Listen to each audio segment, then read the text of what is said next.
Yeah, so how North of the Ten came about, I was working on my previous film, Canal Street, and Don Benjamin, who actually is in Canal Street, he was like, I got this project or this idea that I want to run past you. You know, it's about this guy who falls in love, you know, with this princess from like overseas.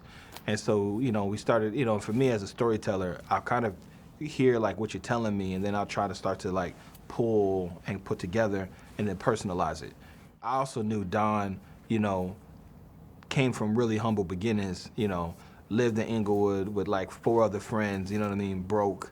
And so I was able to relate to that because we moved out to Van Nuys, California, and we were in, you know, a studio apartment, no refrigerator, you know what I mean, styrofoam as the refrigerator, put the ice in there, you know what I mean, the hot plate, no stove area, like all of that. Five dudes, you know, in there, just with your suitcases, no furniture. So I understood that life, 100% understood it.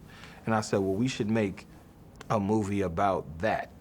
And just the main character, who happens to be a model, falls in love with, you know, an heiress from overseas. Doesn't necessarily have to be a princess. And let's like make it like, let's make it what we know. And you know, and so we started like bouncing ideas back and forth. And I said, well, let's get the quote unquote influencers that we know, and let's turn them into movie stars. You know, and then let's take movie stars like George Lopez, like Michael T. Williamson, and other people, and fuse them together so that when they're acting, it's like, okay, so I'm used to seeing George, you know, be in movies and TV shows and stuff like that. Not necessarily used to seeing Daystorm Power on the movie screen, but when I put them together, okay, it makes everybody elevate themselves. And so, you know, that's kind of how the project came about. And it was just us always asking, like, what if we were able to do what Hollywood has been trying to do, which is take influencers and put them together and kind of make an Avengers of, like, you know, social media, but like figure out how to crack that code. And so North of the 10 cracks the code of, you know, influence in movies and seeing what happens when you put it together. To even be partnered with BET Plus, I feel like is all God, because simply put, Don just happened to run into one of the heads, and they had already been kind of checking out just based off of his platform, what he was doing, filming the movie. And so the way that it looked as if we were already had backing, but like my company, I'm partnered with Dr. Eric Garnes, like we always just, if we can't, we'll knock on the door, we'll pitch, and if we can't get it done, we'll just do it ourselves. And so, but we do it with excellence, but we're still an independent company. So, but it doesn't look like that. So that when you see a company like BET or Viacom, you know, CBS, they're like, well, they're not talking to anybody, they're not attached with anybody, and they are, and you would look, it looked like North of the 10 was already picked up. You have this, basically this film that's completed that has all these people in it, and we did it by ourselves. So BET Plus was like, you know, we want to get into business with you. And the deal was real quick, but you know, we felt like they were the right home to go to. They've been doing a lot of rebranding, and looking from the outside, you know, they've been doing a really good job with, you know, just bringing Tyler Perry over, you know, and Girls Trip, and you know, and just these projects that like started that rebrand, you know, and so we felt that it was a good place to go to. Financing for North of the 10 was completely independently financed through Red Gorilla. We're still an independent film company. So what might look like it was spent with millions and millions and millions of dollars, we still operate, it was still a low budget project. It's still an independent film. So you have to work with what you have, you know, not what you don't have, what you wish you could have. And you got to be able to pitch. So when you see, you know, some of the bigger actors, and you see, you know, going out to, you know, Abu Dhabi and things like that, it looks like we spent millions. Or just to go to Abu Dhabi, that sounds like you spent a lot of money.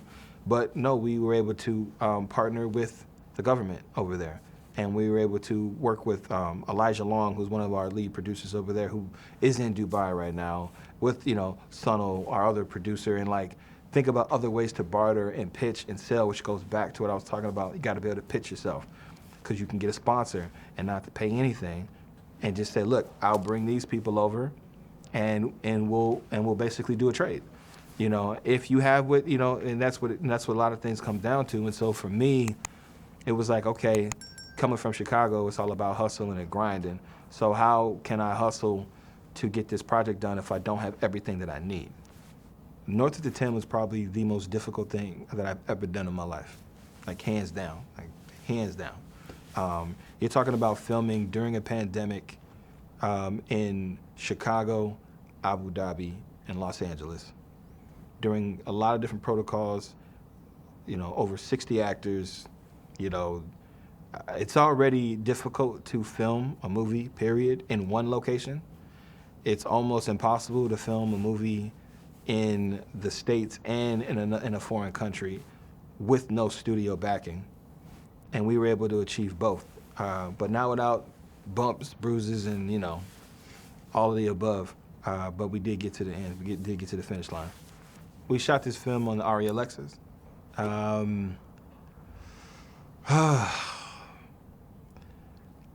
When I literally say that this movie, North of the 10, was very hard, I feel like that's an understatement. But I feel like you should be working on stuff that pushes you past your limit, pushes you past like what you're comfortable. When you're like, I'm not comfortable today, and I still have to create, and it's only 8 a.m. and you have 12 hours to go, and you make it to the end of the day and you go to sleep and you feel accomplished, job well done. I can't tell you that I did that every day, but I did push to get it done. Some of our cast would tell you that they had a different experience working on the movie, which is good because that means that they were able to work and play in a comfortable environment, no matter what the things happen behind the scenes when you're making films. Because anybody that has made a film knows that you go through it. There's no other way possible. And now we're doing a comedy, and so you're doing a comedy during a pandemic and the world is not laughing, but your main motivation is to bring joy at the end of the day. That motivates you as well.